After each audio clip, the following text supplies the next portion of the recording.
up? It's your girl Flip. I'm here today with another video. So I know you guys are the whole internet's been talking about it. It's been all the buzz all around social media. Today I'm talking about Them. I sat my ass down this weekend and I watched every last episode, and I'm glad I did. And let me just say, it came right on time.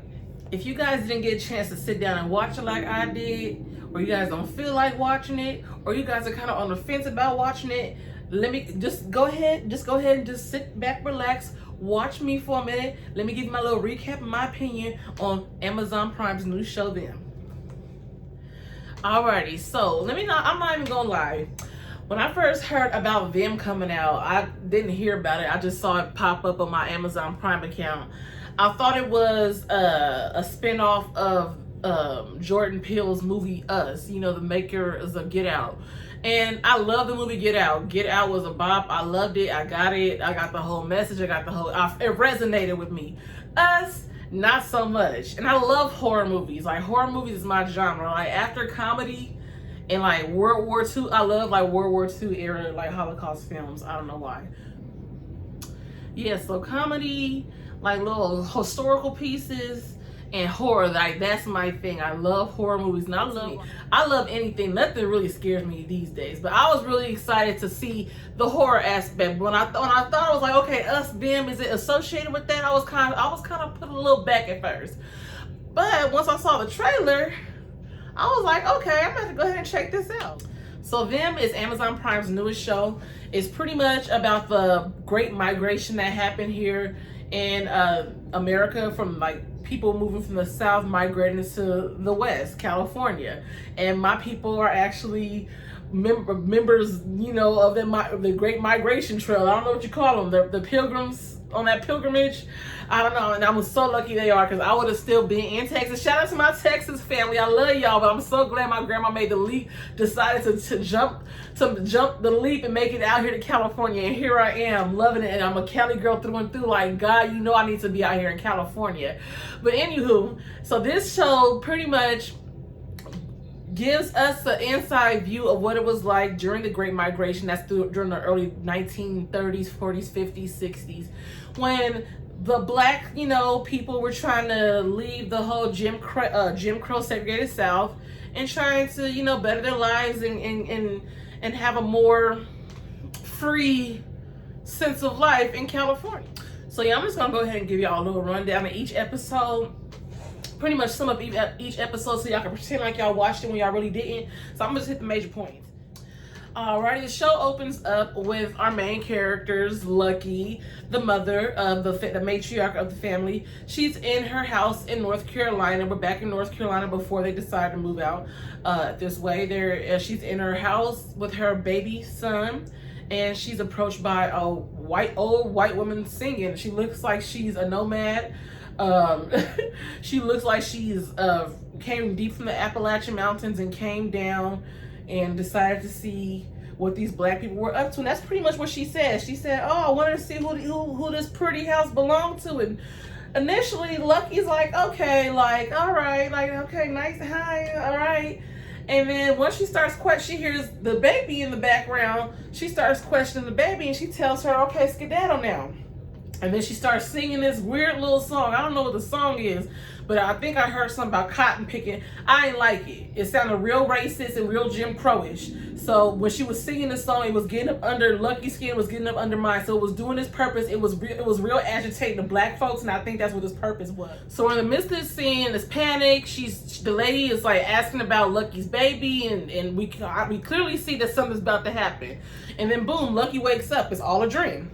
So we think. Foreshadowing. They actually have a little old school U-Haul truck. They're driving down the highway headed to Cali. They're going to Cali. They're going from North Carolina to Compton. And they're talking about this paradise that Compton is about to be. And just know what Compton is today. Compton, I got nothing wrong with Compton. My homie bring my travel buddies stay out there in Compton, and I love Compton, but just thinking of it as a paradise, like, that's kind of funny. And back then it was nice. Granted, all of LA was nice back in the day. And then considering where they're coming from, we find out later on, North Carolina, need I say more, California was definitely, any part of Bakersfield would have been a paradise. So it's family. Lucky is Henry, the father, and their 2 daughters, Ruby and Gracie. The baby Chester, he's nowhere to be found. We find out later why. But before we get started, like, I was really trying to wonder, like, how did they even buy houses back then? Like, wasn't no internet.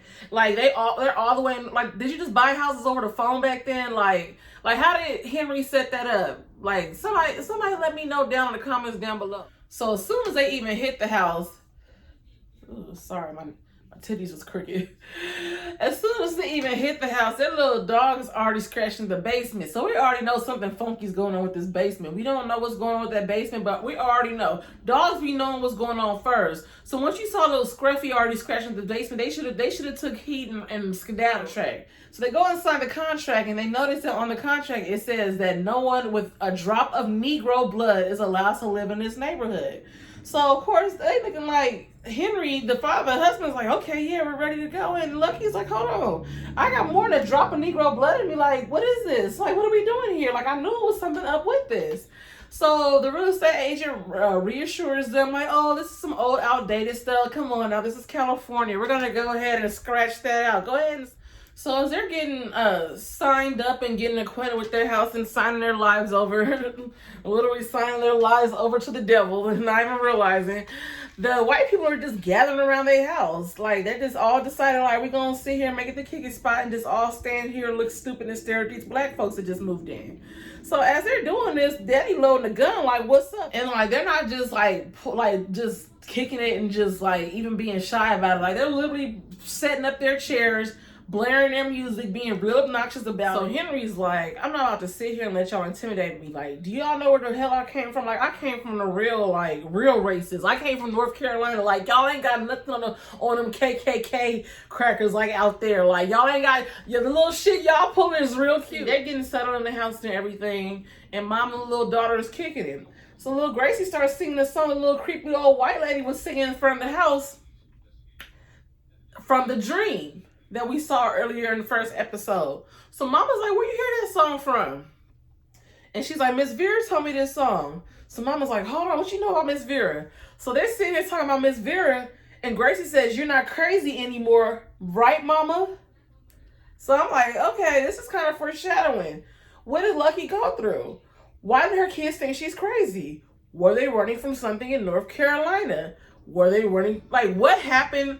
Like, what triggered their move to Compton? So while Lucky's trying to convince Gracie that she's not crazy, the neighbors are literally having a whole clubhouse meeting about how they're going to get these niggers out of town. Excuse my French, but... So the Emerys decide, like, okay, we're here to stay. We're going to go ahead and get settled. This is our home now. They decide to go ahead and go to sleep. The first night in, little Gracie ends up getting scratched by Miss Vera, the woman's spirit, in her sleep. And they wake up, the little dog Sergeant is dead in the basement. So they say, fuck these spirits. We can't retaliate against these spirits, but we're going to do something about these neighbors. So Lucky said, forget this. I'm going to sit here and set an example today. She got the burner. And she cocked that sucker back, and she went in that neighborhood and she said, all y'all motherfuckers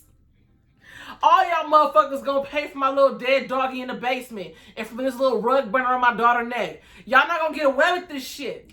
She cussed out that whole neighborhood, and they all sat there on what? On hush, like, oh shit. We don't even know what happened to that dog or her neck, but damn, we won't do it again. So that leads us to the episode